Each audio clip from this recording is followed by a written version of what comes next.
Here he comes.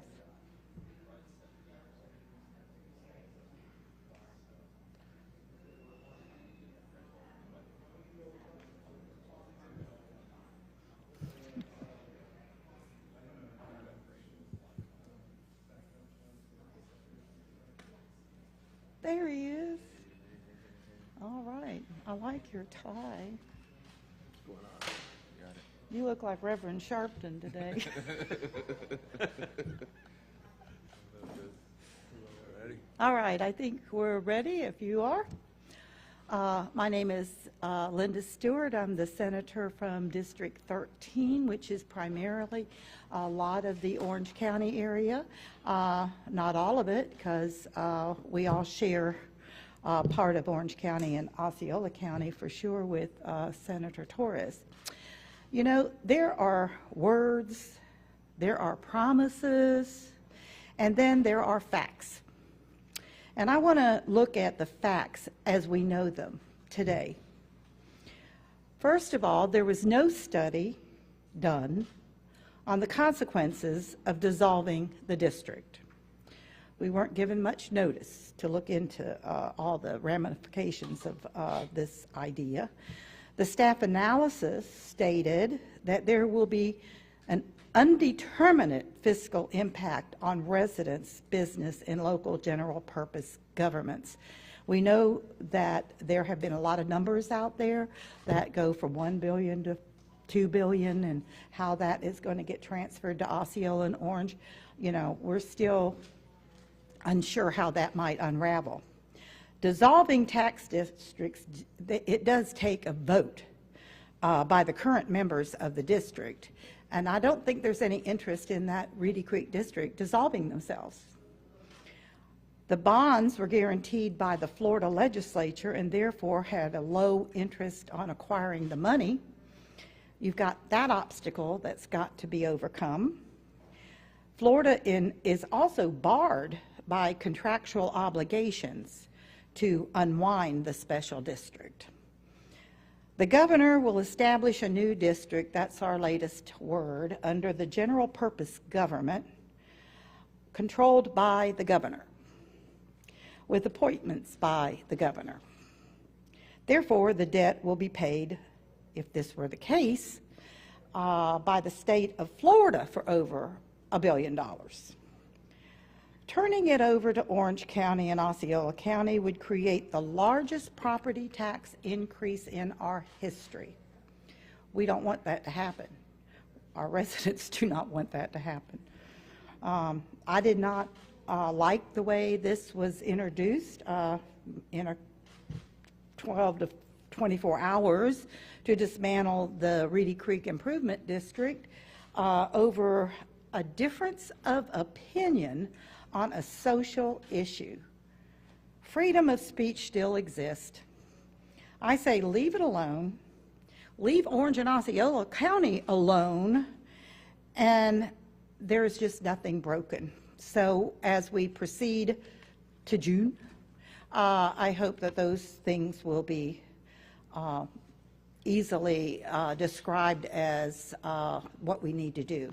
Next, I'm going to have Senator Bracy come, and I know he's got some additional information, or certainly words that he wants to depart. And then after Senator Bracy, it'll be Senator Torres. Thank you.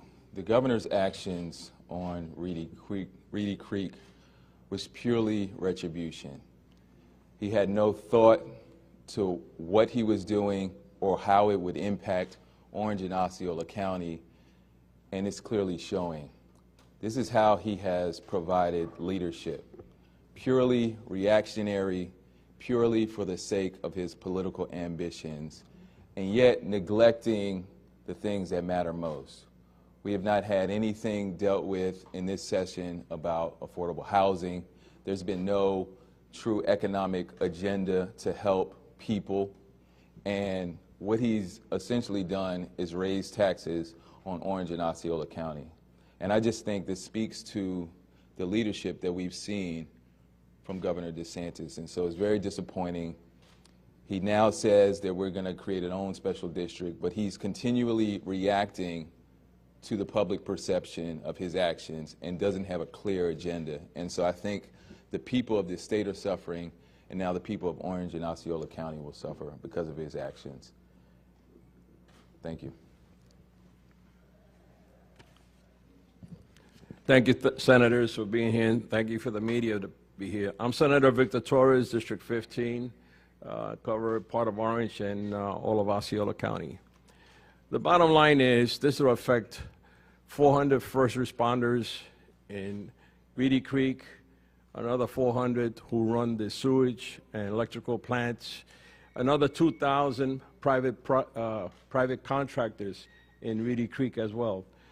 But for me, this bill is punitive punishment for political statements Disney made opposing decisive policies supported by this governor. When was the last time you heard a Republican governor like DeSantis bragging about raising taxes on one of the largest private companies in the state and saying government has a right to punish companies for their private business decisions? This bill is a knee-jerk reaction, a political stunt, which is short-sighted and not well thought out. Disney is not the one being punished by this bill. The thousands of workers are. The taxpayers of Orange and Osceola are going to be punished. All Floridians will be punished if this #1 economic industry, tourism, declines because of this bill. Thank you again for the opportunity to be here before you. Okay. I think we've given you enough information to ask questions, so any questions that you might have. Governor DeSantis says that he's going to come up with legislation that will keep taxpayers from paying this, right? He's saying that this debt will not land on the taxpayers. Is that even feasible? What's your response to that? I don't think so. Why not?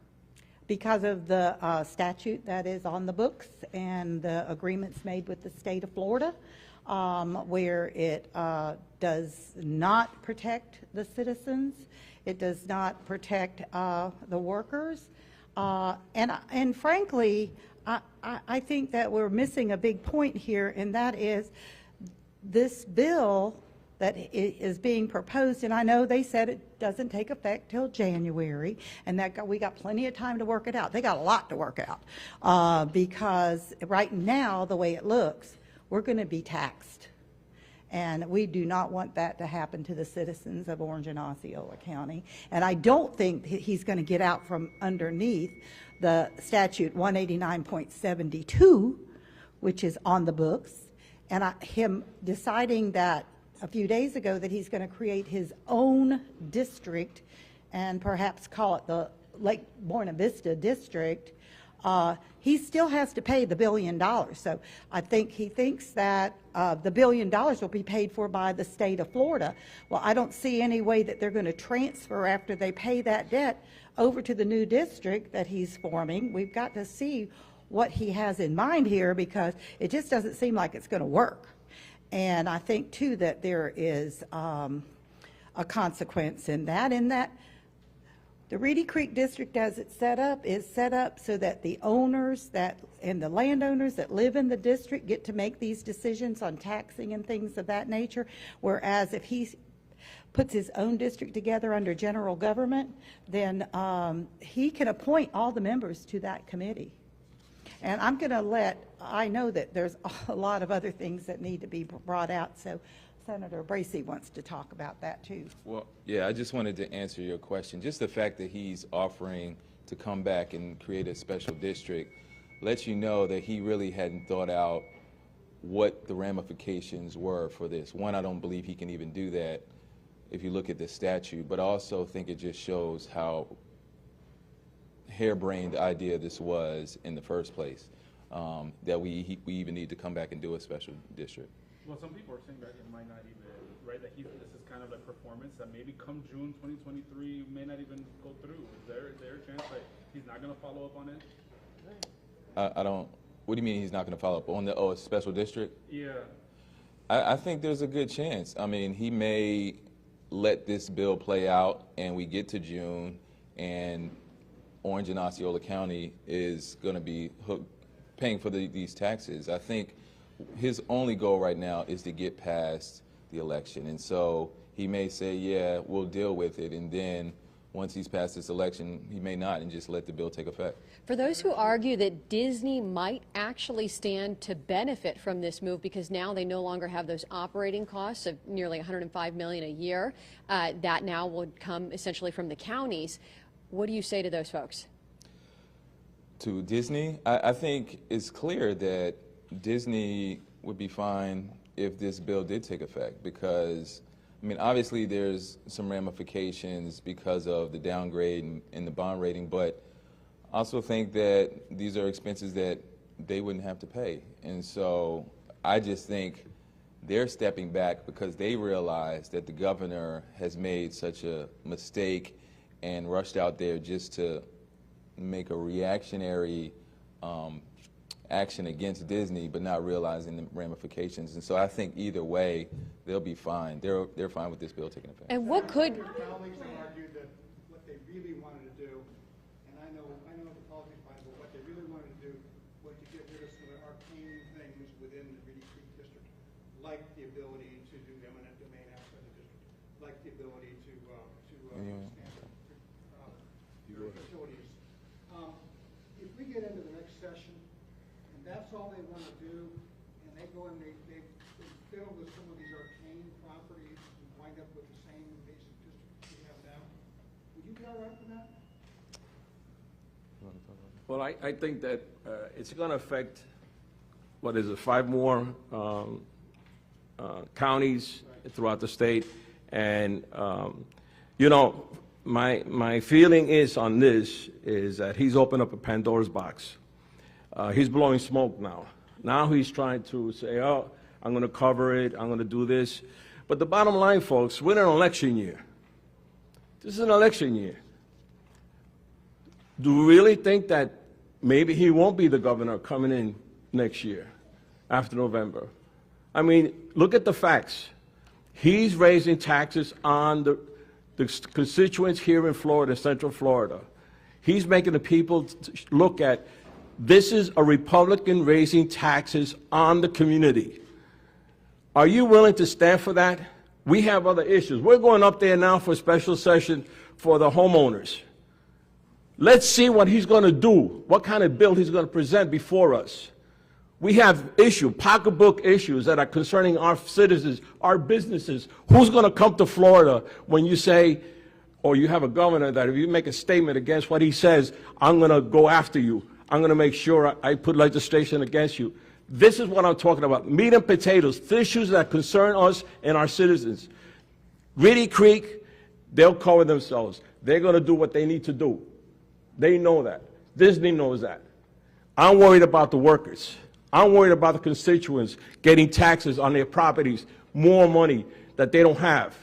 This is the problem that we face, and we need to do something about this. Thank you. There are some things that we could put into legislation that would reduce the Reedy Creek's outreach. For one thing, 2 years ago, we tried to get nuclear, the availability to put a nuclear plant in there, and it was turned down. Well, we could come back again with, you know, you can't frack, you can't have a nuclear plant, you can't, like as mentioned, annexation, you know, without representation. So there are things that we might be able to be agreeable to, but where it stands today, the facts of what we know today is pretty impactful to our citizens, and we just can't stand for that. We represent the Orange County, Osceola County, and we cannot not speak up to have this happen, because it comes down to our pocketbook, and we've got inflation. Everybody's complaining about every fee that that is being increased, and we can't have between $1,500 and $2,200 tax per year given out to not just residential but commercial, anyone that owns property. So we just we have to stand up against that whole idea and thought. Senator Stewart, has Mayor Jerry Demings reached out to you personally about the issue? Has he reached out to you and your legislators here to see what can be done? Has he asked you to fight on their behalf in the state legislature on this issue? I have spoken with the mayor, and I have had brief conversations with Disney. I think it's up to us as senators to have a bottom line, and you've heard our bottom line today, and I think that we would be supported by the mayor and certainly by Disney. I don't see anything we've said here today that they would not support. So I think we just have to stick with keeping the tax away from our citizens. What about the bonus? What about the bonus that right now? Okay, one at a time here. Yeah, what about the bonus that, the debt and bonus, the bonus, what about that, the debt?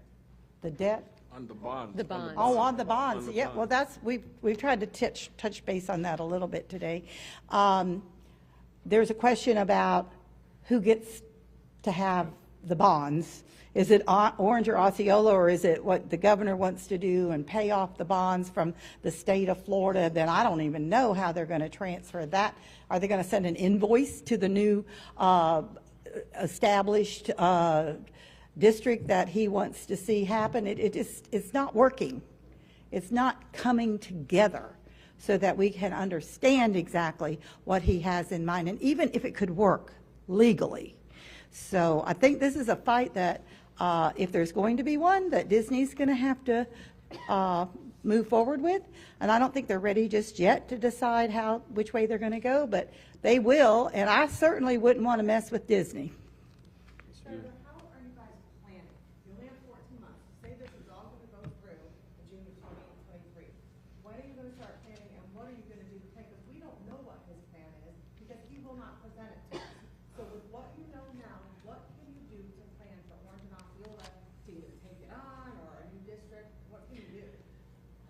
I can tell you that right now there are legal minds on all sides that are working to see what exactly is possible legally. So we're going to support what they recommend, and we'll find out just as soon as you do, and maybe a lot of others. But like Orange County and Osceola County, they've got legal teams together looking at every aspect of what the governor has said and also what the bill itself said. We only saw it 12 hours before. The analysis, the fiscal analysis on this bill said that there was an impact, a financial impact. Well, we know that's not true now, but at the time, this has just not been thought out.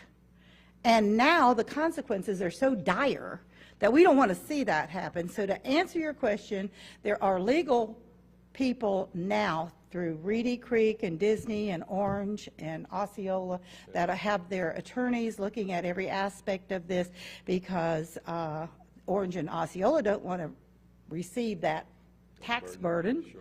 And Reedy Creek probably wants to just stay Reedy Creek, so they have authority to build roads and bridges and infrastructure and not have to worry about whether a governor's committee is going to approve it. So they may have a taxing authority, but you know, to have to go through a system where, you know, we need to have a road and we need to get it bonded because we don't have enough money that we haven't collected yet, that we need it bonded so that in 4 years we'll pay it off, that part of the bond will pay off. Well, we have to wait on a governor's committee to make that decision as to when or if they can have that money to do the projects that they want. It's not very streamlined. Do you want to add something to that? Well, I would just echo that we plan to work with the Orange County, Osceola County lawyers. We're in lockstep with not having this tax burden go to those residents. So I think we're working in concert. The truth is, we don't have the votes to stop this if it stays as it is, and so we will continue to speak out about it. But the governor, the Republican Party, have been working in concert to put this tax burden on our Central Florida residents. So we will work from a legal standpoint, but other than that, politically, we don't have an avenue to stop it.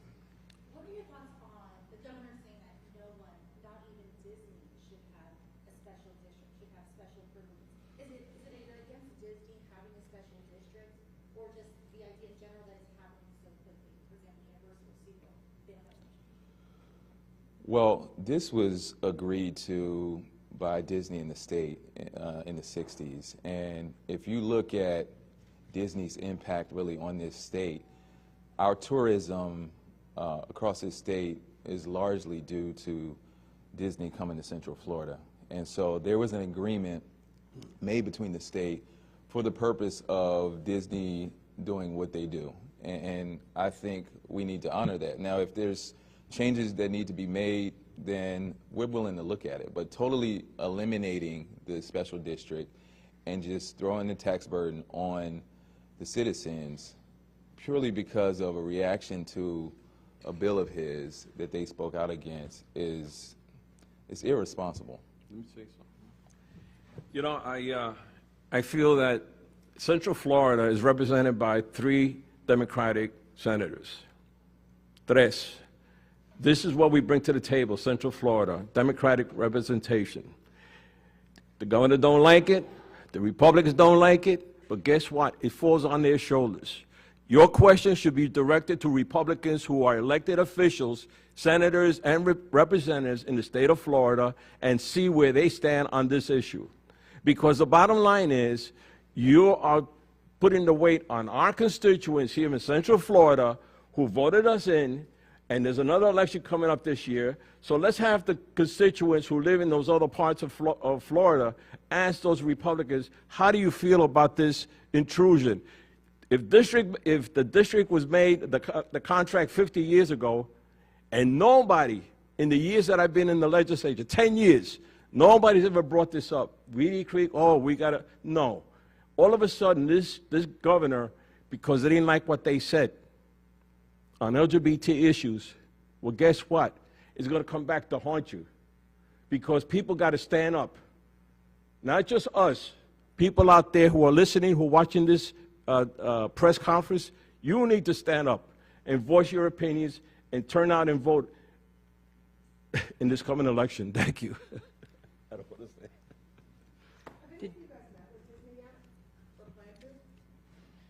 I haven't. We've had a little conversation I have with them, and I don't, you said you have? No, I haven't. No, you have? No. We've talked to them. We have not had a one-on-one, and the reason is as I mentioned, they have 38 lobbyists and I don't know how many attorneys, and they are in a room trying to figure out what the next step for them will be, and certainly whatever they are able to do. I mean, you know, it rises to a lawsuit, it really does, and they've got to make that decision. You know, what type of lawsuit? Are they going to challenge the statute? Are they going to challenge their First Amendment right? And that depends on what court they go to, whether they go to the Florida Supreme Court or they go to the U.S. Supreme Court. First Amendment goes to the U.S. Supreme Court. I'd rather see them there than in the Florida court, but that's my preference, and I'm not in charge of their legal team. So we're going to have to wait and see how this plays out a little more. But the purpose of this press conference is to keep the light shining on what the impact is going to be if it goes through the way we understand it today. And that is a huge tax increase to every property owner. It would be residential and commercial. Whoever owns property will have to bear an additional huge tax. And that's what we are trying to make sure that everybody understands. Do you agree? I agree. Do you agree? We all agree. All right, anything else? If Governor DeSantis does go through with this decision, do you know about like roughly how much property owners will have their taxes increased by? Well, you can talk about Randolph's thing. Well, I will say that from my understanding, Orange County has about $1 billion, close to $1 billion in debt. If you're talking about an extra $1 billion, I would say their property taxes could possibly double, if not more. So, but we're still waiting for specific numbers from the comptroller, and he's working on that right now. Thank you. Yes. Quick question for Senator Stewart. You mentioned you met with Disney. What did Disney No, I talked to them. Yeah, they're not kind of meeting with anybody right now. what did they communicate to you, and did they indicate that they are going to file a lawsuit? No, they're just saying that they are huddled up and they're working on it. Thank you. And I think we're done. Thank you. All right, if you want individuals, you're welcome to grab us before we head out that way. Thank you for coming.